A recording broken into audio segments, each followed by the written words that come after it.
ibu itu kan pelaksana harian pendidikan, ayah penanggung jawab. Nah, kalau terus kita lihat tadi kerja otak kan, kalau ayah penanggung jawab pendidikan dan kemudian ayah menjaga keamanan, maka ya tugas utama ayah adalah itu bekerja untuk menjemput nafkah keluarga, ya kan? Nah, sekarang bekerjanya ayah gimana?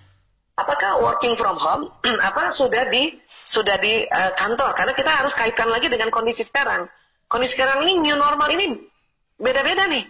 Ya, dia terjadi perubahan-perubahan di dalam kebiasaan, di dalam peradaban kita kan. Nah, kalau misalnya ayah nih, ya dia working dari rumah, working from dari rumah, terus bunda mau titip juga anak di samping ayahnya untuk ditemenin, ya bisa saja. Tapi tadi kita ingat otak ayah, otak laki-laki, kalau nanti dia sudah kerja, dia fokus di laptopnya atau di gadgetnya, di atas 10 menit dia konsentrasi.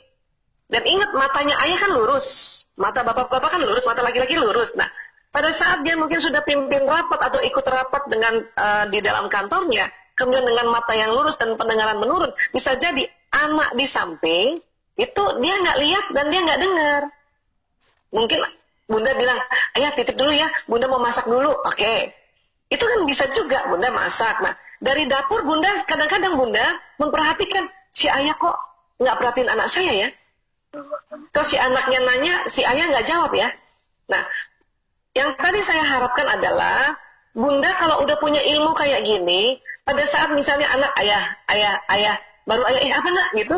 Bunda harusnya paham, oh ayahnya bukan sengaja tidak mau memperhatikan anaknya. Otak laki-laki lagi konsentrasi. Itu dulu. Kenapa? Membuat pikiran perasaan si bunda tidak suuzon pada ayah. Jadi apa? Karena sinyalnya ibu atau sinyalnya istri dalam rumah ini mempengaruhi satu rumah. Jadi kalau si bunda, si istri nih tahu tentang otak laki-laki, dan tidak berprasangka buruk pada suaminya pada saat misalnya tadi membagi, ini konkretnya baru satu ya, banyak banget tapi mungkin nggak sempat di sini dibahas ya, bahwa ayahnya bukannya tidak memperhatikan, memang itu otak laki-laki. Itu kan si bunda nanti di dalam dapur kan dia tetap tenang, senang, semangat, paling juga sambil senyum-senyum, ya Allah suamiku laki-laki banget, anaknya panggil nggak dengar, paling gitu. Nah, apa yang terjadi? Perasaan senang, kemudian memaklumi, itu bertebaran di dalam rumah itu. Coba kalau kita nggak tahu ilmu gini, sambil masak tuh kan, kalau bukan saya yang dampingin tuh ada yang memang bapaknya udah habis itu, udah bawel, kemudian sinyal kita membawa kekesalan, satu rumah kesal. Yang tadinya ayah dengan senang hati dampingi anak, akhirnya malas. Itu juga pertanyaan tadi yang keterkaitannya nomor 2 tadi, gimana caranya supaya ayah memberi waktu pada anaknya. Pahami dulu dasar, ini paling dasar banget, pemahaman paling dasar.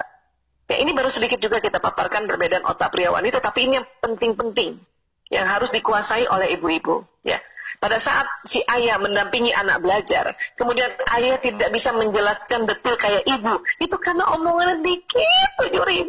Apalagi 7.000 dipakai untuk kerja dari pagi sampai sore. Ayahnya disuruh dampingi anaknya pada malam hari, udah tinggal dikit, udah tinggal sisa-sisa dari kata-kata 7.000. Makanya setiap anaknya tanya, ayah, kalau Pangeran Diponegoro itu 1825 ya? Ya. Itu harus dimaklumi oleh ibu. Nanti ibu lagi kesel lagi tuh kan. Baru aja suruh nemenin belajar, ngomongnya cuma gitu. Nah itulah laki-laki, 7.000 kata udah habis. Bukan berarti tidak boleh bapaknya ngomong gitu, ya, maklumilah. Oh, saya setelah memaklumi, nggak pernah lagi itu berburuk sangka loh. Paling saya ketawa di dapur, ya Allah laki banget ngomongnya. Terus nanti ada anak satu lagi nanya, kenapa bu? Itu loh bapakmu cuma ngomong, ayah, ya misalnya nih ya, anak nanya ya, ayah, Pangeran Charles itu anak keberapanya Ratu Elizabeth? Kata ayahnya karena ngomongnya cuma sedikit, cari sendiri. Jadi anaknya suruh cari sendiri. Kalau ibu, karena kata-katanya banyak 20.000, ibu jelasin. Pangeran Charles itu, dijelasin. Anak pertama dari Ratu Elizabeth dan Pangeran Philip, ya. Anak keduanya Ratu Anne. Nah, jadi yang padahal nggak nanya anak kedua loh. Cuman ibu-ibu karena 20.000 masih banyak, supaya tidur lelap, Diceritain lah itu. Waktu kecil Pangeran Charles kasihan banget. Kan anak nanya itu cuma nanya anak keberapa gitu. Bisa ditangkap perbedaan ini? Goalnya adalah apa? Ibu tenang. Please, ibu tenang. Kenapa Bu Aisyah? Supaya satu rumah tenang. Itu maksud saya. Ya, nah, kemudian pada Ayahanda nih tadi yang tanya Ananda PAUD ya. Nah sekarang gini, anak umur-umur PAUD ini kan memang adalah masa-masa emas untuk kita memberikan arahan, memberikan contoh, memberikan kedisiplinan ya. Namun bila sesekali Ananda keluar sedikit dari rutinitas, ya itu dibolehkan. Menurut ilmu otak ya. Supaya apa? Supaya ada sambungan baru. Maksudnya apa?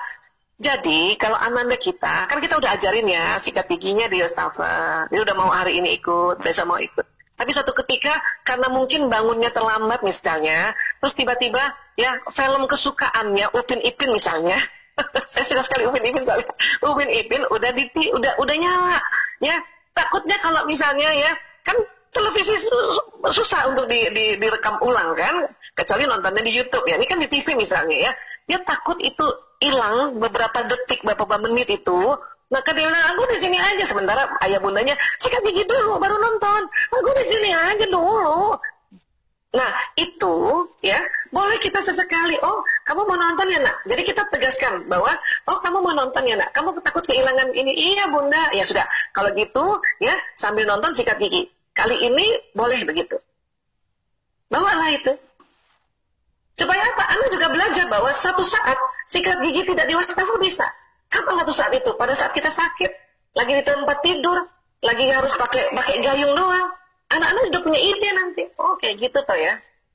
Gak apa-apa juga. Makanya kalau mau dilihat lagi, betul nggak ya dia sesekali atau jangan-jangan setiap hari. Nah itu lihat. Kalau perlu punya absensi gitu, punya kertas, dibikin tabel. Sikat gigi, mandi, ya makan pagi, nonton TV gitu ya. Misalnya hari Senin. Hari Senin ini anak sikat gigi di wastafel. Hari Selasa misalnya udah 1 minggu nih ya. Hari Selasa di wastafel. Contoh-contoh kayak alhamdulillah di wastafel. Hari Rabu wastafel. Kamis wastafel. Jumat wastafel. Sabtu. Karena Upin Ipin Sabtu yang biasanya jam 9 jam 7 dia. Karena hari Sabtu kan? Iya. Wah, tuh anak sikat giginya di depan TV. Ya nggak apa-apa juga. Dalam 7 hari ada 2 hari mereka keluar dari kebiasaan, nggak apa-apa juga. Kenapa? Biar otak ada sambungan baru. Untuk apa Bu Aisyah? Untuk kreativitas. Kecuali hari Senin di depan TV, hari Selasa depan TV, nah itu ayah bunda harus perhatikan.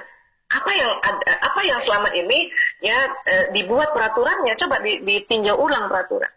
Jadi kalau membuat peraturan berdasarkan umur anak, kalau ada peraturan yang sulit sekali dilakukan oleh anak, bahkan dalam 7 hari, ya sampai ya 50% pun nggak ada dia bisa lakukan, berarti tinjau peraturannya. Ya. Kenapa sampai anak nggak mau di wastafel? Karena mungkin waktu anak di wastafel, bundanya langsung sekalian mandi. Lah kan tadi janjinya cuma sikat gigi doang, nggak mandi.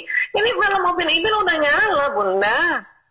Itu kita sering melanggar itu. Makanya kalau emang mau sikat gigi plus mandi, dikasih tahu sebelumnya. Kalau perlu dikasih tahu 1 hari sebelumnya. Kalau perlu 1 minggu sebelumnya. Itu melatih anak-anak. Kita sering gitu sih. Kenapa? Kita sering taking for granted.